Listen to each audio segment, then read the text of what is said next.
Hello everyone, today's video will be on Mongraal, Metro and Tayson and why I believe Tayson's insane in-game leadership and decision making makes them so successful as a trio. We'll be going over their 10 kill win in the first game of the EU Encore Cup. If you enjoy the video today, be sure to leave a like and subscribe and tell me if these smaller breakdowns are good for you to watch. Enjoy the video. Getting right into it, this was the first game of the tournament, so although I'm sure they were confident they would be uncontested, it's never a certainty with a POI as strong as Stark. Watch as they all have god drops for if they were contested. No one beats Metro's drop here. This is a fantastic way to introduce Tayson's mindset, which is pre-plan, and then pre-plan some more. If they were contested, they were ready.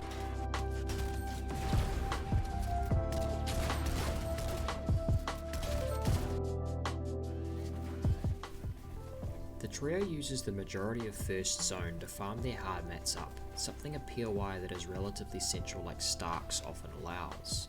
The fact that they don't have to make a rotation and sacrifice mats or loot is an aspect of Stark's that elevates it even further above other POIs. Not only this, but when zone pulls north like this, it allows the guys to get over to the mountains to the north of Stark's and start to control the map. In setting up on elevation like this, you can play a bit of chess with the lobby by using fire to force builds, different pathing, and strategy changes out of opponents. Securing a spot on these hills early and then keeping the cars nearby for a quick rotation into second when it pops shows me how Tayson is always 2 steps ahead of the rest of the lobby.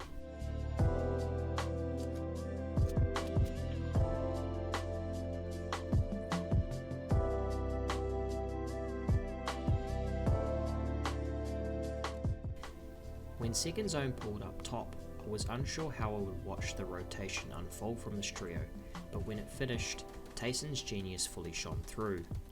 He picked a spot that only the best of IGLs would, allowing for easy surge tags on the people down by the river, but then also keeping anyone coming from behind them on a lower elevation to them.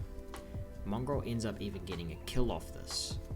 Tayson's military grade focus on ensuring their surge was taken care of show me that he was this team's backbone.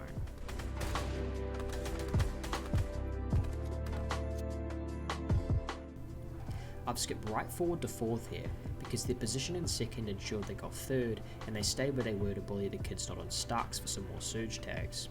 What I want to demonstrate with this rotation to 4th is the way they absolutely alpha the lobby up.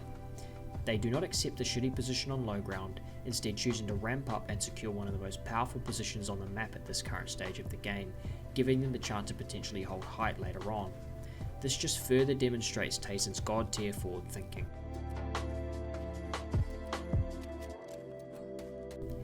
The RNG gods are on their side as the team pulls half-half and looks to establish a more dominant position on the rest of the lobby. From here, this is their game to lose. From height at half-half in trios, you have to either throw or be completely outplayed to lose, and with the way Tayson has planned out his team's mid-game, I'm fairly certain I know how this game is going to end.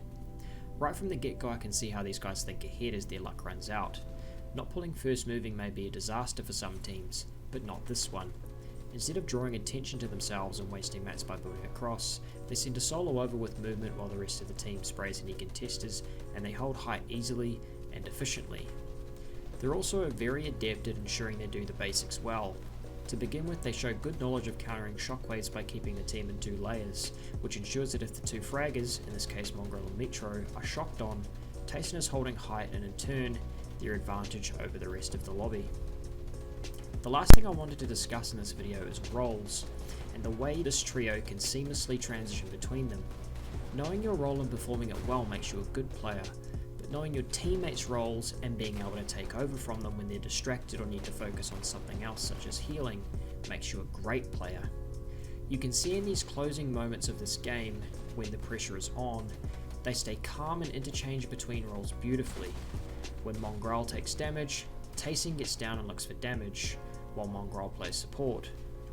The game finishes with a gorgeous pinch on the last players and a classic Mongraal 200 bump, capping off one of the most impressive games I've seen in a very long time. The entire trio really impressed me just this one game alone, but in watching the rest of their games I began to see how this team's secret carry was actually Tayson's giant head. A good IGL makes the other players' jobs easy, and Mongraal and Metro have never had an easier ride in their lives.